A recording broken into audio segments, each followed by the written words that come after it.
हाजीपुर के बागमली स्थित विद्या आश्रम क्लासेस में साइंस एग्जीबिशन का आयोजन किया गया, जिसका उद्घाटन लालगंज के विधायक संजय कुमार सिंह ने दीप प्रज्वलित कर किया। साथ ही विधायक संजय सिंह ने बच्चों का अपने संबोधन से उत्साहवर्धन भी किया। हाजीपुर के बागमली स्थित विद्या आश्रम क्लासेस में साइंस एग्जीबिशन का आयोजन किया गया, जिसका उद्घाटन लालगंज के विधायक संजय कुमार सिंह ने दीप प्रज्वलित कर किया। बच्चों ने भी एक से बढ़कर एक मॉडल बनाया था, जिसका विधायक संजय सिंह ने खुद जाकर बारीकी से अवलोकन किया। इतना ही नहीं, बच्चों ने अपने ही विवेक से कई सारे ट्रिक गेम्स भी आयोजित किए हुए थे, जिसमें भी विधायक ने भाग लेकर इसका आनंद उठाया। विधायक के ट्रिकी गेम में भाग लेने के कारण बच्चे काफी उत्साहित नजर आ रहे थे। अंत में विधायक ने बच्चों को संबोधित करते हुए प्रधानमंत्री नरेंद्र मोदी के विज्ञान के प्रति अभिरुचि और जिज्ञासा के बारे में चर्चा करते हुए बच्चों का उत्साहवर्धन किया। कि जो इस देश के यशस्वी प्रधानमंत्री आदरणीय नरेंद्र मोदी जी ने कहा है कि बच्चों के अंदर जिज्ञासा जगाई जाए, बच्चों के अंदर नए अन्वेषण की तैयारी की जाए, उसको मूर्त रूप आप सब लोगों ने दिया है। इसके लिए आपको हार्दिक बधाई और शुभकामनाएं। हम मानते हैं कि इस देश को दुनिया के ताकतवर देशों में खड़ा करने के लिए पहले विद्यार्थियों के बीच एक जागरूकता का भाव जगे, ताकि आगे आने वाले समय में भारत दुनिया का सिरमौर बन सके, दुनिया के अंदर सबसे ताकतवर देशों में हो सके। ताकतवर केवल ताकत के बल पर नहीं, बल्कि ताकत हर क्षेत्र में, वो शिक्षा का क्षेत्र हो, नव निर्माण का क्षेत्र हो, नए आविष्कारों का क्षेत्र हो, या बाकी दुनिया के अंदर अपने सद्विचार के क्षेत्र हो, उन सभी क्षेत्रों में आप सब लोगों द्वारा किए गए प्रयास भारत माता को परम वैभव पर ले जाने के लिए सफलीभूत हो। और आप सब लोगों से हमारा अनुरोध होगा कि आप सब लोग जो भी काम करें, जो भी सामाजिक जीवन में जब जाएं, तो निश्चित रूप से इस बात का ध्यान रखें कि समाज की अंतिम पंक्ति में खड़ा हुआ अंतिम व्यक्ति, यानी जो सबसे कमजोर है इस समाज का, हमारा हर काम, हमारी हर गतिविधि, हमारी हर सोच उस व्यक्ति को ध्यान में रखकर की जानी चाहिए कि आगे आने वाले समय में कैसे हम उसके जीवन को और उन्नत बना सकते हैं, कैसे उनके जीवन में खुशहाली ला सकते हैं। और अंत में केवल हम इतनी बात कहेंगे कि तन समर्पित, मन समर्पित और यह जीवन समर्पित, चाहता हूँ मातृभू तुझको अभी कुछ और दूं, तुझको अभी कुछ और दूं, तुझको अभी कुछ और दूं। बहुत बहुत धन्यवाद।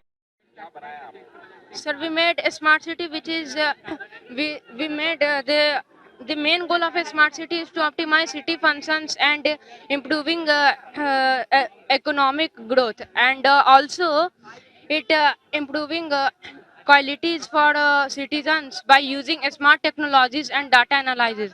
The concept of a smart city has increased employment for men and women in India, and the role of a smart city has increased energy efficiency at a higher rate of usage.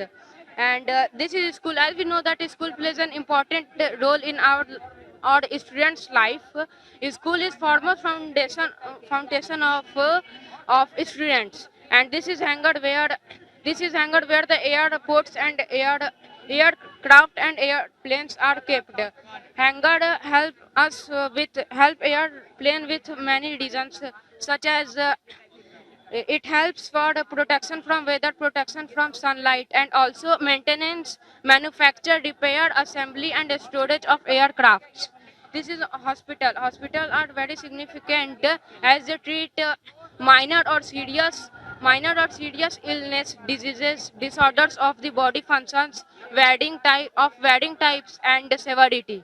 And this is green place where some plants and trees are planted, because trees plays an important crucial role in our life. And this is 4-lane highway, which is connected with this 4-lane highway.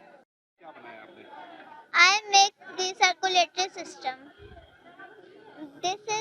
Circulatory system is made up of blood vessels and that carries blood away from and towards the heart, and arteries carry blood away from the heart, and veins carry blood back to the heart. And the circulatory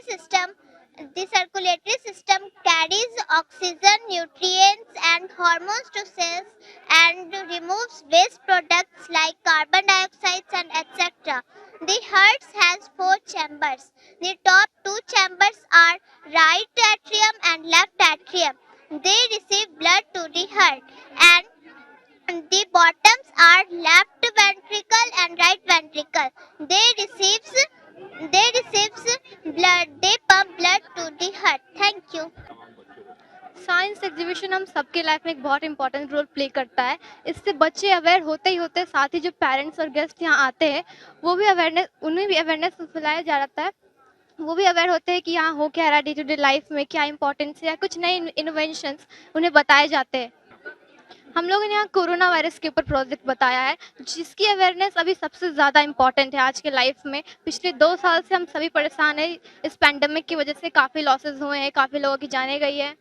सो ये बहुत ही एक important topic था और इसके ऊपर awareness फैलाना बहुत ही ज़रूरी था। लोगों का अवेयर होना यहाँ बहुत ज़रूरी है, क्योंकि इतना खतरनाक है और इससे कैसे प्रोटेक्ट किया जा सकता है। मेरा नाम प्रणव गौतम है और मैंने ये प्रोजेक्ट बनाया है लाईफाई। आमतौर पे कई लोगों ने सुना होगा वाईफाई, लेकिन ये जो प्रोजेक्ट है ये है लाईफाई, यानी लाइट के मदद से हम डाटा ट्रांसफ़र करते हैं। आने वाले कुछ सालों में जहाँ तक कि आजकल बहुत ज़्यादा बैंक रॉबरी, साथ ही साथ डाटा हैकिंग बढ़ गई है, लेकिन आने वाले कुछ सालों में हम लोग लाइट के मदद से डाटा ट्रांसफ़र करेंगे, तो कोई भी डाटा हैकिंग या बैंक रॉबरी जैसे कुछ भी घटना घटित नहीं होगी। साथ ही साथ इसमें हम लोग को फ्री डाटा रोमिंग मिलता है। और जहाँ तक वाईफाई का स्पीड बहुत कम अमाउंट में होता है, लेकिन लाइट का स्पीड हम लोग जानते हैं कि बहुत ज़्यादा होता है, 3 लाख किलोमीटर पर सेकेंड, यानी हमें डाटा बहुत स्पीड में मिलेगा। इसके बहुत सारे बेनिफिट्स हैं, क्योंकि इससे कोई रेडिएशन भी नहीं होता है, तो ये इन्वायरमेंट फ्रेंडली भी है। साथ साथ हमने यही हमारी अपने देश को आगे बढ़ाते हुए ये लाईफाई प्रोजेक्ट बनाया है। देखिए, जो हम लोगों ने प्रोजेक्ट बनाया है ये कोरोना वायरस के ऊपर था, और कोरोना वायरस कैसे हम लोग के सेल, जो कि structural and functional unit of life होता है, वहाँ पे कैसे इंटर करता है और लंग्स पे कैसे इफेक्ट करता है। हम लोग जानते हैं इंडिया में जब सेकेंड वेव आया था, इंडिया की इकोनॉमी पूरी डूब गई थी, इंडिया में लॉकडाउन लग गया था। तो ये पूरी इंडिया की तरफ से भी है कि कैसे हम लोग अब कोरोना से बच सकते हैं। कोरोना का 3rd वेव जो कि अब आने वाला है, जैसा कि रिसर्चर्स कह रहे हैं कि ये पीक करेगा फरवरी में, तो उससे हम लोग कैसे बचें और उस वेव को आने से रोके, ताकि इंडिया की इकोनॉमी और जीडीपी भी बढ़ते रहे।